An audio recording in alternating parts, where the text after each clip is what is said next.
சிலம்பு எக்ஸ்பிரஸ் வழக்கம் போல் எக்மோரிலிருந்து புறப்பட்டது. அப்பொழுது ரயிலில் 72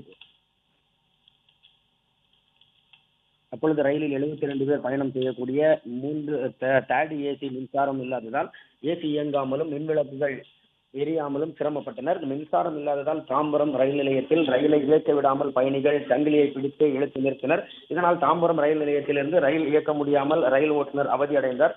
தொடர்ந்து ஏசி வேலை செய்யாததால் பயணிகள் ரயிலில் இருந்து இறங்கி ரயில் நிலையத்தில் போராட்டத்தில் ஈடுபட்டனர். அதாவது தாம்பரம் ரயில் நிலையத்தில் சங்கிலியானது பிடித்து இழுத்து நிறுத்தப்பட்டு ரயில் செல்ல முடியாத நிலை ஏற்பட்டது. அது மட்டுமின்றி ரயிலில் பயணித்த பயணிகள் ரயிலில் இருந்து இறங்கி அங்கு பணியில் இருந்த பாதுகாப்பு படையினரிடமும் பேச்சுவார்த்தை நடத்தினர். அது மட்டுமின்றி டிசிஆர் நாங்கள் மாற்று பெட்டி அமைத்து தருகிறோம், ஏசி சரியான பின்பு ஏசி பெட்டிக்கு மாறி கொள்ளுமாறு தெரிவித்தனர். அதற்கு ஒப்புக்கொள்ளாத பயணிகள் டிசிஆரிடமும் அங்கு பாதுகாப்பு பணியில் ஈடுபட்டிருந்த நபர்களிடமும் கடுமையான வாக்குவாதத்தில் ஈடுபட்டனர். இது மட்டுமின்றி அவசர வேலைக்காக பயணிப்பவர்கள் தங்களை உடனடியாக ரயிலை எடுக்க வேண்டும் எனவும் கூறினர்.